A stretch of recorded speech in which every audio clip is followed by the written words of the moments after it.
bagaimana sebetulnya Anda menilai arah kebijakan Bank Indonesia di sepanjang tahun 2024 ini? Apakah Anda juga melihat ada peluang pemangkasan suku bunga di tahun ini dari suku bunga Bank Indonesia? Silakan Pak Emil. Ya, untuk peluang pemotongan kami masih melihat ada sebenarnya. Terlebih nanti mengikuti kebijakan The Fed. Jadi memang tidak bisa kita pisahkan antara kebijakan The Fed dengan kebijakan bank sentral lainnya termasuk BI. Di sini kami lihat BI cenderung akan menunggu The Fed menunggu situasi global ini membaik, baru kemudian nanti melakukan pemotongan suku bunga.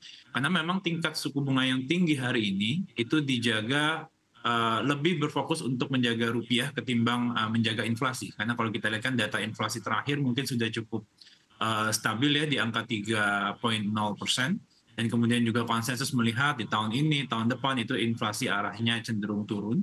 Sehingga memang ruang untuk pemotongan suku bunga dari sudut pandang inflasi sebenarnya sudah ada.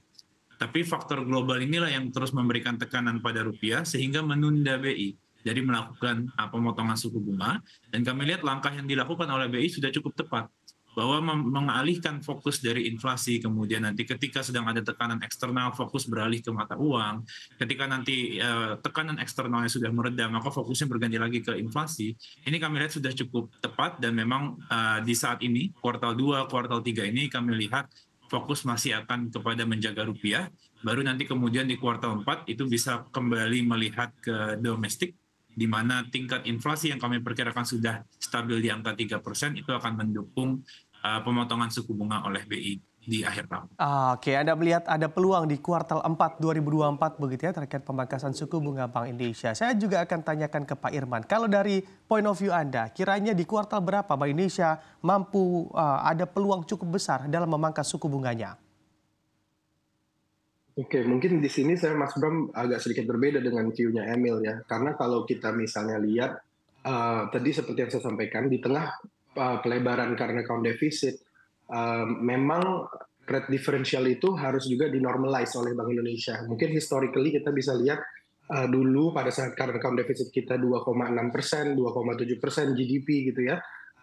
Artinya kita perlu capital account yang menerima flows yang cukup besar. Nah, makanya kita jaga rate differential antara BI rate dengan Fed Fund rate itu ada di 300 sampai 400 basis point pada saat current account kita defisit 2,7 sampai 2,8% GDP.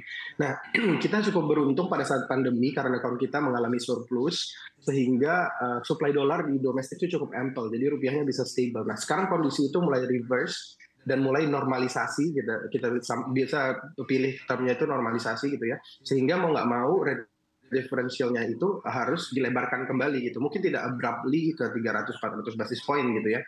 Tapi kita melihat kalau kalkulasi elasticity kita mungkin 1% current account deficit itu harus dibalance dengan 125 basis point rate differential gitu.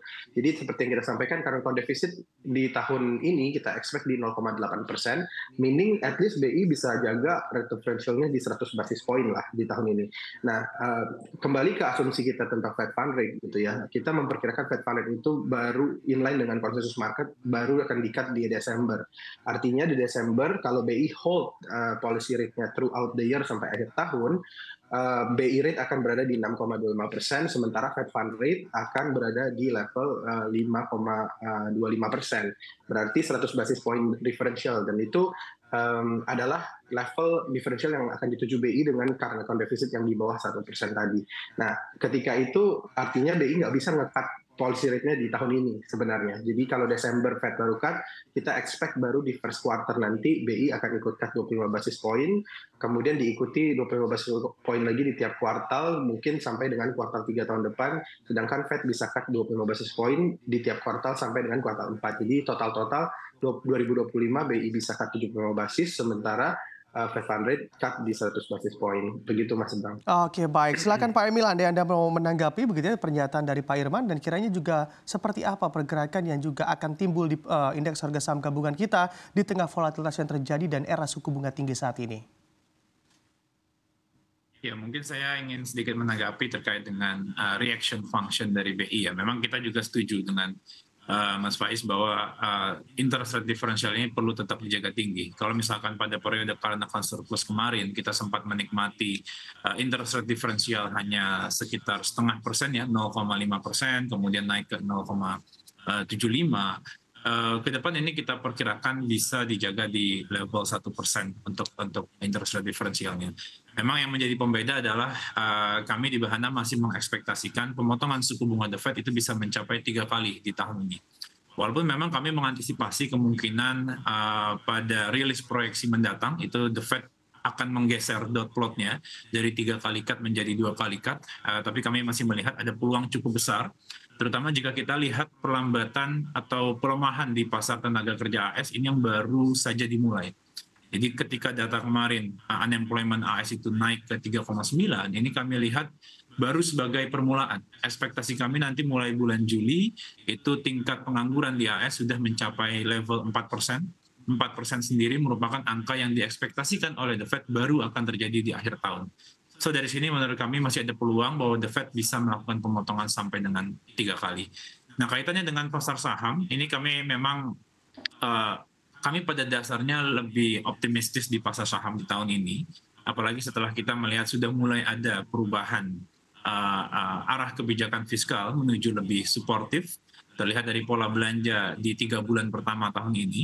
Walaupun dari sisi lain, ini kami juga sedang memantau dengan ketat ya bagaimana pelemahan rupiah dan juga pengetatan likuiditas sebagai akibat dari pelemahan rupiah ini nampaknya juga berdampak negatif ya terhadap pasar saham dalam waktu dekat. Kami tidak melihat ini sebagai sesuatu yang struktural, justru kami lihat ini adalah memang jamu pahit yang harus diambil oleh BI. Ketika ingin menjaga stabilitas rupiah, maka memang likuiditas ini harus diperketat di dalam negeri.